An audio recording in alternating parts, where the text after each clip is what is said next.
Another exciting day in Bitcoin. Just got back from New York, and the whole time I was there, it was just climbing up the whole time. So, trying to engage the people and their thoughts, with the Bit license and Gemini, and obviously I'm very excited about Gemini because about tax in Europe, a lot of cool things are happening. But the local people actually do not know very much. Even in Times Square, just randomly talking to people, it's still very, very unknown, which is really, really exciting.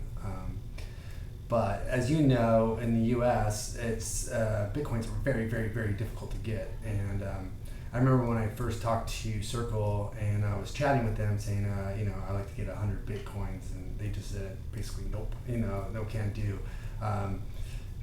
They start you off at like $1,500 every 8 days or 10 days, and you can request more from there. So there's no big money allowed to even on those on ramps. Since then, Coinbase is really more of a real place to go.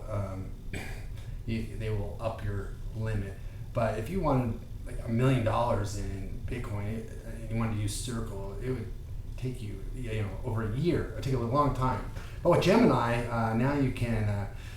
It's quickly going to ramp that up for institutional buyers to buy actual big chunks. It might seem like $100 or $1 million in Bitcoin is a lot for individuals, maybe, but for institutional, that's not. That's just a fraction. If you want to add it to the portfolio. So with Gemini coming on board, unfortunately, it's only 17 states right now. It's not over the country, but Illinois is going to be next couple of weeks supposedly on their website. But once that goes mainstream and that exchange is, I think they run out of Bitcoin quite a few times actually in just the states they are approved in. And so there's great arbitrage happening. You can buy in one market and bring it over there. Point being is there's not enough Bitcoins to go around. The market is just being inundated.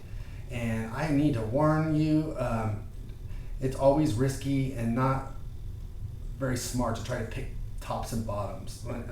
It went up to 3, 4, and even touched almost $500, and people were, wanting to know if they should sell. And selling is a very dangerous game. It triggers a lot of things. It's an actual sell.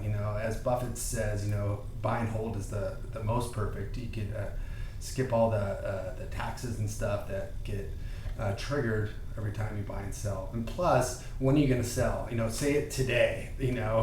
Not in foresight. In hindsight, I'm sorry.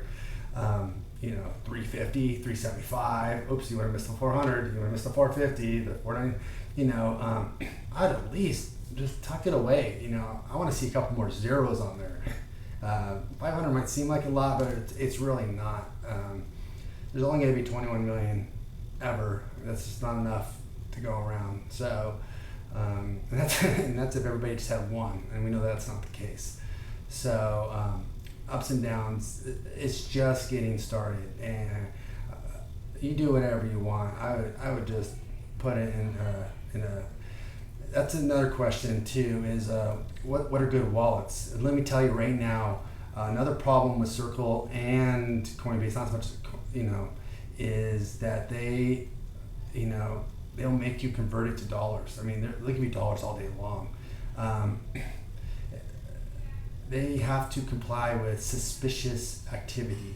And if you want to play a game where you bounce it around to show how versatile Bitcoin is, that could be considered weird behavior. There's no rules to follow.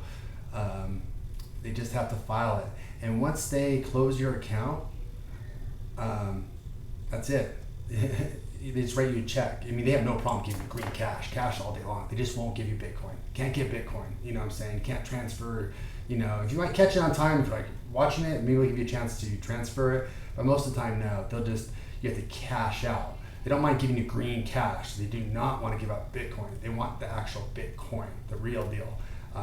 They'll write you a check right instantly. There's a button to push for cash, and send it right back to your checking account.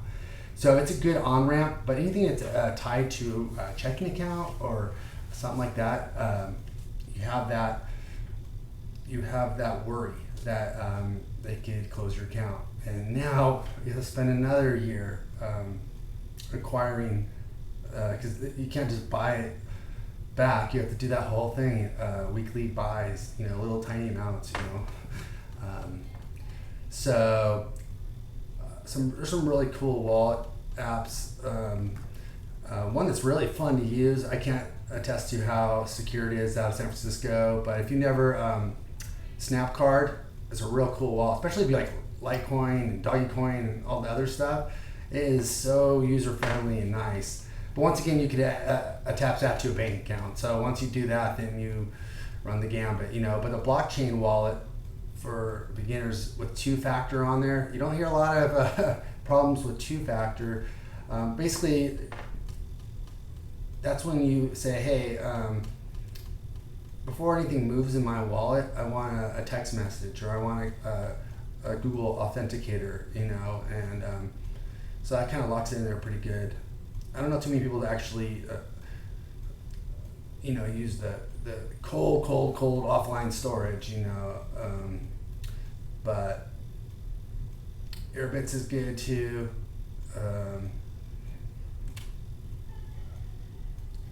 Copay is a nice platform also,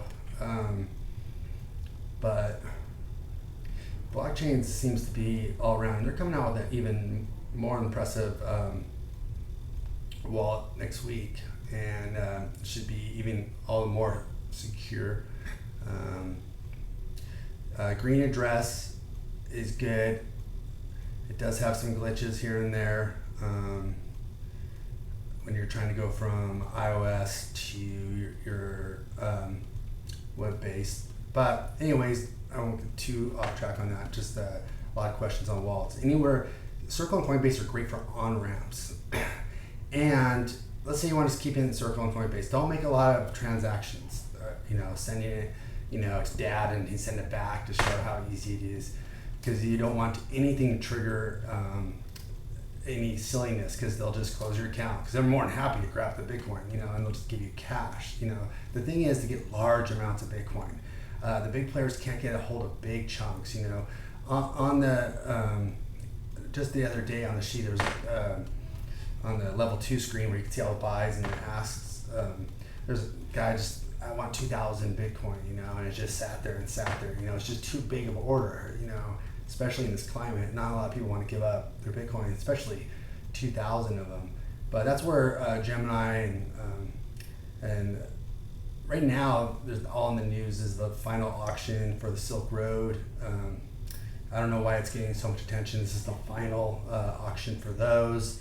So you see a dip, and you have Jamie Dimon saying that Bitcoin is a joke, it's not real.